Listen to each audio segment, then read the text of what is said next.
Olá, povo de Deus, quarta-feira, Semana Santa, 31 de março de 2021.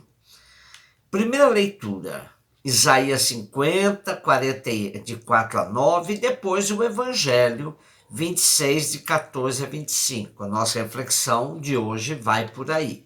A introdução de ontem acerca do profeta Deutero Isaías vale também para hoje.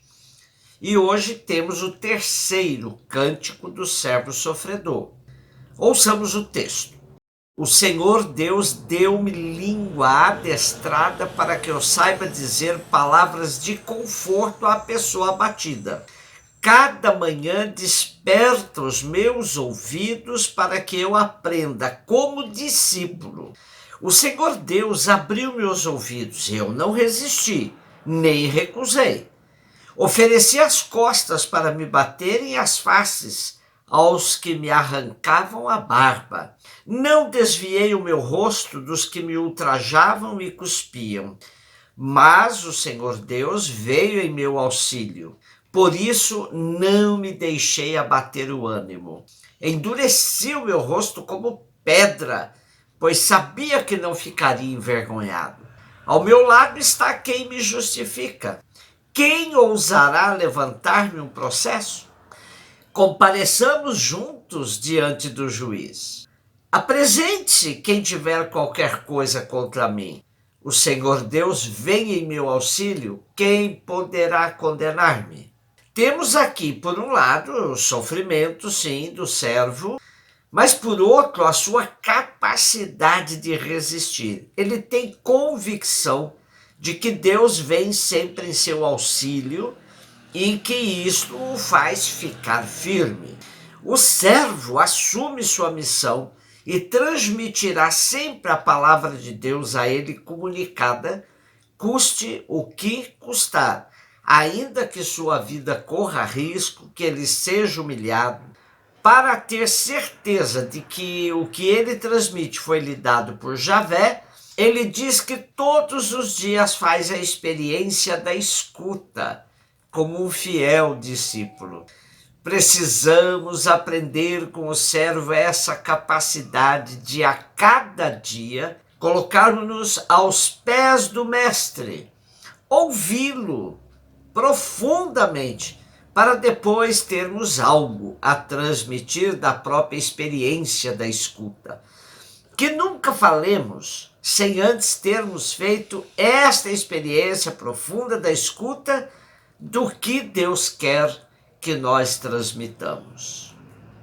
Mateus 26, 14 a 25. Nosso texto de hoje é a visão de Mateus sobre a ceia pascal, em que Judas deixa o grupo e vai tramar a entrega de Jesus nas mãos inimigas que o querem matá-lo. Para uma ceia judaica, vários elementos são necessários.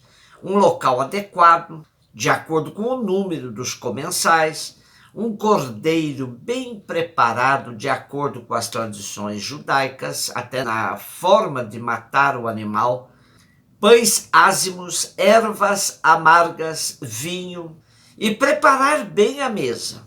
Supõe-se que teve mais gente que os discípulos na preparação de tudo isso, sobretudo mulheres. Disse que a mesa era no formato de um U, baixa e com almofadas para todos se sentarem. Quem se sentava perto tomava do pão e das ervas do mesmo prato. Daí que Jesus e Judas estavam bem próximos, comendo do mesmo prato. Então esse é o contexto da nossa ceia. Interessante as observações que Joaquim Jeremias, um exegeta alemão, faz sobre a refeição na época. Diz ele: para o oriental, a refeição tomada em comum tem um significado mais profundo do que para nós ocidentais. Ela é algo mais do que uma simples reunião de amigos.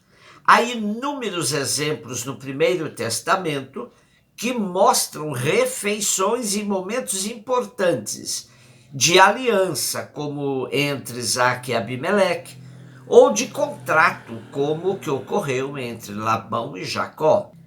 Convidar alguém para a própria mesa é sinal de paz, de confiança, de fraternidade, de perdão. Os hebreus tinham um elemento a mais, muito importante: a oração antes e depois da refeição. Quando a família se reunia para a refeição, o pai tomava o pão, levantava-o de modo que todos o pudessem ver e, em nome de todos os presentes, pronunciava sobre ele uma oração de ação de graças. Um exemplo: louvor a vós, Senhor, nosso Deus, Rei do mundo, que fazeis nascer o pão da terra.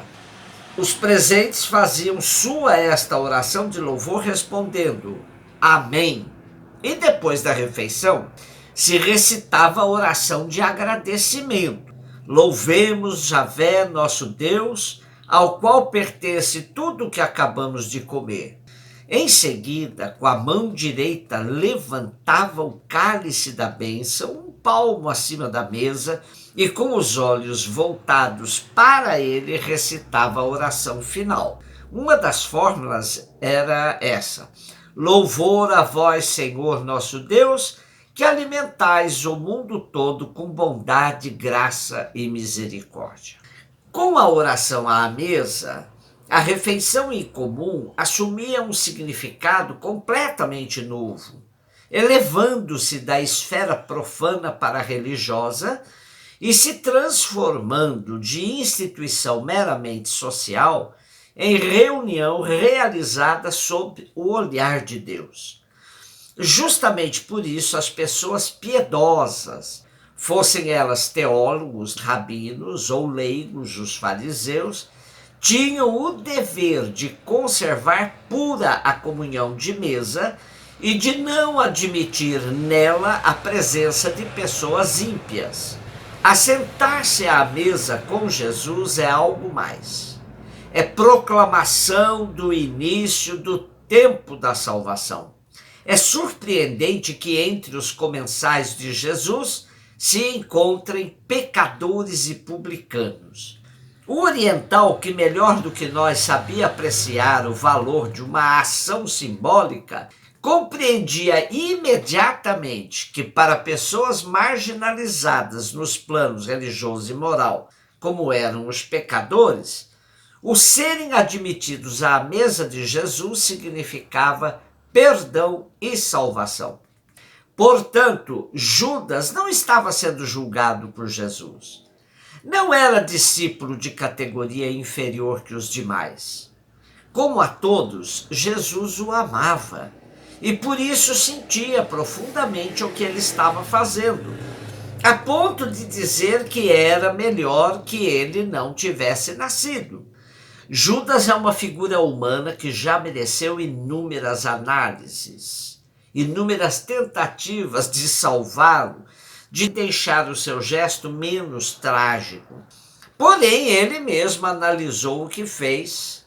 A venda do amigo por 30 moedas é a coisa mais vil que ele podia ter feito, pois 30 moedas aparece lá em Zacarias ou em Êxodo como um valor de um escravo morto. Ele quis devolver as moedas aos sacerdotes e, com a recusa destes, Judas as teria atirado ao solo e, saindo dali, foi enforcar-se. É claro que há os que leem a história de Judas e alegam que sua decisão não foi totalmente livre, pois ele já tinha sido escolhido como traidor para cumprir as Escrituras. Ora, qualquer amigo íntimo de Jesus poderia ser o traidor, como Pedro, que negou Jesus. Judas agiu, sim, com total liberdade, porque o Pai respeita a nossa liberdade em absolutamente tudo. Até se nós quisermos tirar a nossa vida, a nossa liberdade está garantida. Isso não quer dizer que Judas não tenha sido perdoado, pois a misericórdia do Pai não se mede pelo tamanho da nossa misericórdia. Um beijo no seu coração.